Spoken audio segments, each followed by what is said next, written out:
há um só Senhor, uma só fé, um só batismo, um só Deus e Pai de todos, o qual é sobre todos, age por meio de todos e está em todos. Amém. Amém. Eu creio nisto. Amém. Glória a Jesus.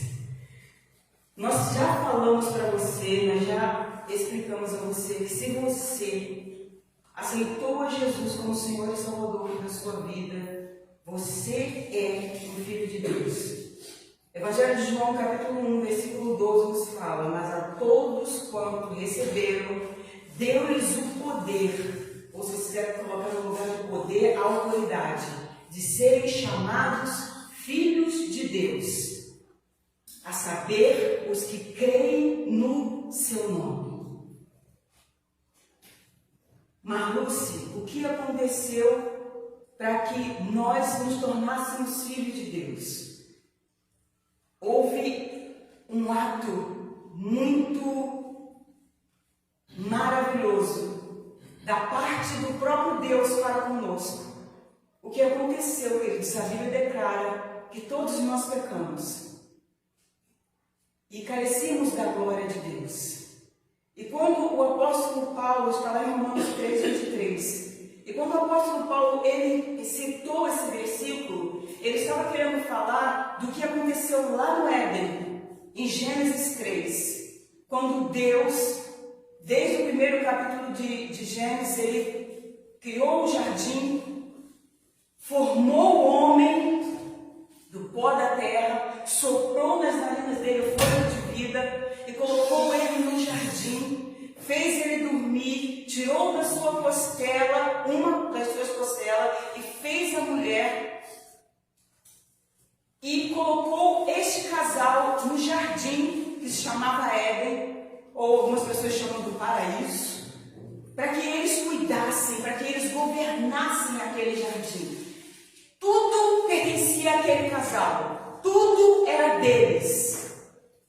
Aquele casal era a menina dos olhos de Deus. Deus os amava. Aí você pode falar, mas não, se Deus é carente, por isso que Deus formou Adão e depois formou Eva da costela? Não, Deus não é carente. Nós é que somos carentes dele. Deus, ele é Deus na sua essência. Sabe, queridos? Deus é a essência do próprio amor.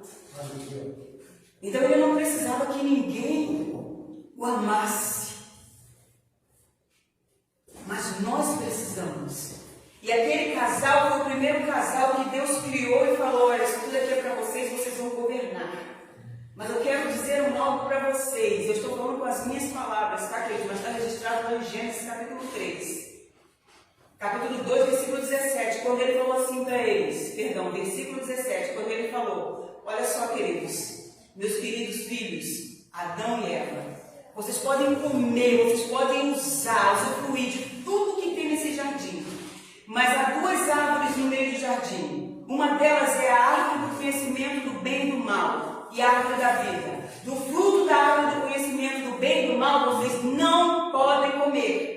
Porque o dia que vocês comerem do fruto desta árvore, vocês vão morrer. E quando Deus falou isso para este casal, Deus estava querendo dizer para eles: vocês vão morrer fisicamente e vocês vão morrer espiritualmente.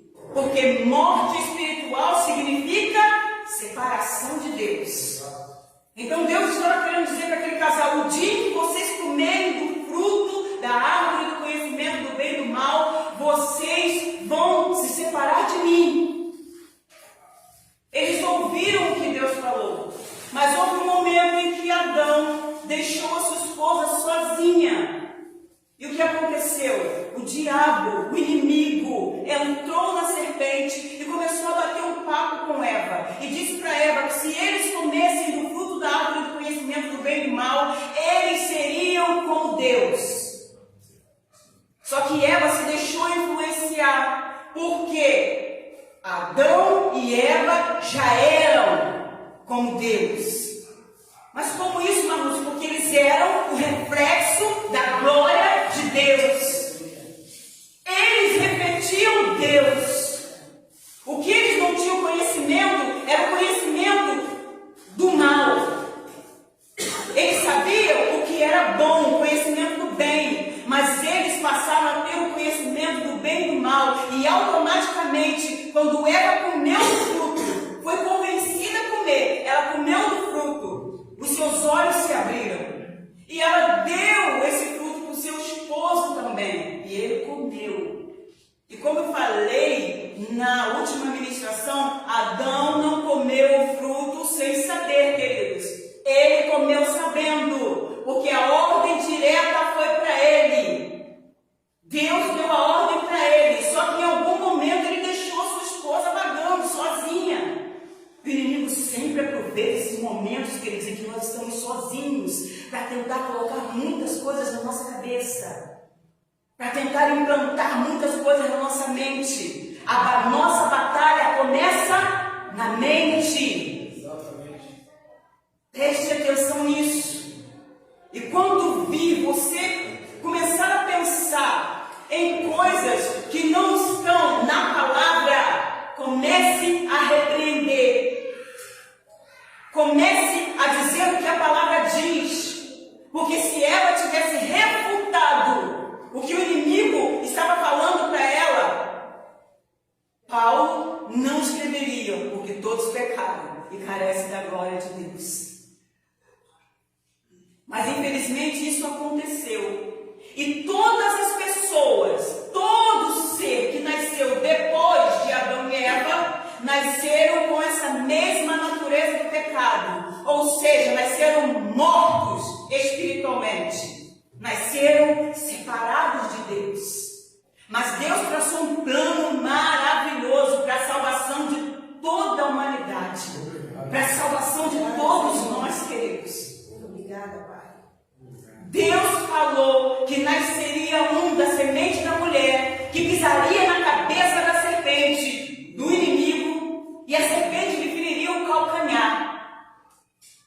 No primeiro momento, o inimigo até achou que ele iria vencer, porque se eu vou ferir o calcanhar dele, mas Deus estava querendo dizer o tipo de morte que iria acontecer com Jesus. O que o inimigo não sabia, que Jesus ressuscitaria no terceiro dia. Já era plano, já estava tudo escrito. E o que aconteceu, queridos? Todos nós que nascemos depois desse casal, nascemos com essa natureza do pecado, a mesma natureza que eles adquiriram, por eles terem comido o fruto da árvore do conhecimento do bem e do mal. Mas o plano que Deus traçou foi um plano para a salvação de toda a humanidade. E Deus fala lá no Evangelho de João, porque Deus amou o mundo de tal maneira que deu o seu Filho unigênito, para que todo aquele que nele crê não morra, não pereça, mas tenha a vida eterna. Porque Deus enviou o seu Filho ao mundo, não para que ele julgasse o mundo, mas para que o mundo fosse salvo por ele. Aleluia.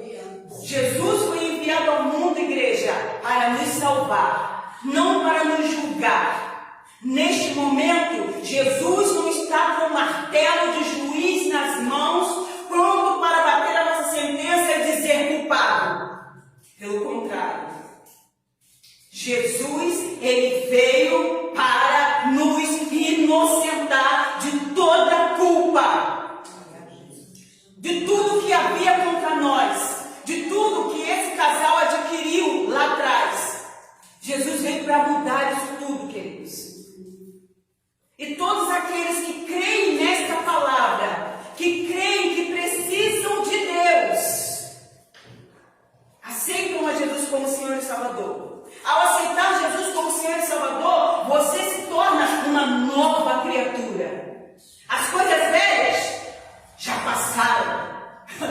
Tudo se faz novo na nossa vida. Glória a Deus. Nós precisamos crer nisso, queridos.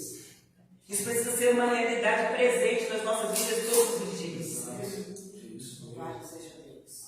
E ao nos tornarmos uma nova criatura, nós nos tornamos também filhos de Deus. E é por isso que o João fala: a todos quanto receberam deu-lhes o poder de serem chamados filhos de Deus. Se você aceitou Jesus como Senhor e Salvador da sua vida, você é um filho de Deus.